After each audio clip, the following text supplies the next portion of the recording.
സംസ്ഥാനത്ത് മഴ കനത്തതോടെ തലസ്ഥാനത്ത് വെള്ളക്കെട്ട് രൂക്ഷമാണ്. നഗരത്തിലെ താഴ്ന്ന പ്രദേശങ്ങളിൽ വെള്ളം കയറി ജനജീവിതം ദുരിതത്തിലായി. മഴക്കാല പൂർവ്വ ശുചീകരണ പ്രവർത്തനങ്ങളിൽ നഗരസഭയ്ക്കുണ്ടായ വീഴ്ചയാണ് തുടരെ ഉണ്ടാകുന്ന വെള്ളക്കെട്ടിന് കാരണം.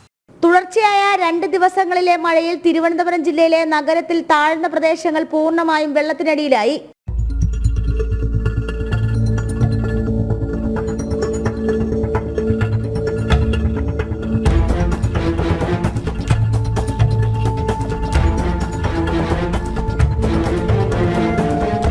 വഞ്ചിയൂർ, ചാക്ക, പേട്ട തുടങ്ങിയ താഴ്ന്ന പ്രദേശങ്ങളാണ് വെള്ളത്തിനടിയിലായത്. വർഷങ്ങളായി ചെറിയ മഴ പെയ്താൽ വെള്ളക്കെട്ട് പതിവെന്ന് പ്രദേശവാസികളുടെ പ്രതികരണം. മഴവെള്ളം എപ്പോഴും ഇങ്ങനെ വരും. എത്ര കുത്തിവിട്ടാലും ഇങ്ങനെ 4 വശത്തു നിന്നും വന്ന് ഇവിടെ നിറഞ്ഞിട്ട് വീട്ടിൻ്റെ അകത്ത് ഇങ്ങനെ വരും. അപ്പുറത്തെ ഗേറ്റിലും വന്നിങ്ങനെ തിര അടിക്കും പോലെ അടിച്ചിട്ട് തിരിച്ചു പോകും. പിന്നെ ഞാനും അമ്മയും കൂടെ ഇറങ്ങി ഇവിടെ ആരെങ്കിലും ഉണ്ടെങ്കിൽ എവിടെയൊക്കെ കുത്തും. എല്ലായിടത്തും കുത്തുമ്പോഴത്തേക്ക് ചിലപ്പോൾ പോകും വെള്ളം.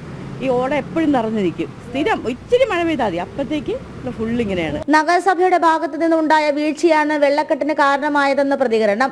മഴ പെയ്ത നാടാകെ വെള്ളം, കടകൾ തുറക്കാൻ വയ്യ, ഡ്രെയിനേജ് പൊട്ടിയെടുക്കുന്നു. നാട് ആപ്പടെ സ്തംഭനത്തിലാണ്. ഒരു വൃത്തിയില്ല. വൃത്തിഹീനമായ തലസ്ഥാന നഗരി. ചവറ് കൊണ്ടും ചപ്പ് കൊണ്ടും അഴുക്ക് വെള്ളം കൊണ്ടും ഡ്രെയിനേജ് വെള്ളം കൊണ്ടും ഇങ്ങനെ നാടും നരകവും നാട് നശിച്ചുകൊണ്ടിരിക്കുന്നു. മഴ ശക്തമായാൽ പുറത്തിറങ്ങാനും ബുദ്ധിമുട്ടാണ്. ഡ്രൈനേജ് സംവിധാനം പ്രവർത്തിക്കാത്തത് വെള്ളക്കെട്ടിന് മറ്റൊരു കാരണമാണ്. എല്ലാ പ്രാവശ്യവും ഇങ്ങനെ തന്നെ. എല്ലാം മഴ മാനത്ത് കണ്ടാൽ മതി ഇവിടെ വെള്ളം കയറ്റി നമ്മളെ വീട്ടിനകത്ത് വരെ കയറും.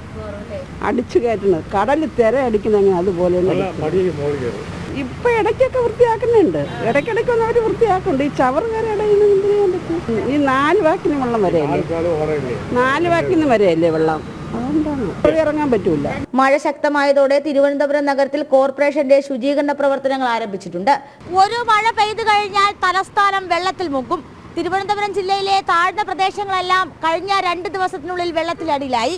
ഇപ്പോഴാണ് ഈ മഴ പെയ്തതിനു ശേഷമാണ് ശുചീകരണ പ്രവർത്തനങ്ങൾ തന്നെ നഗരസഭ ആരംഭിച്ചിട്ടുള്ളത്. ക്യാമറമാൻ മനോജിനോടൊപ്പം ടിൻഡുദാസ്, ജനം, തിരുവനന്തപുരം.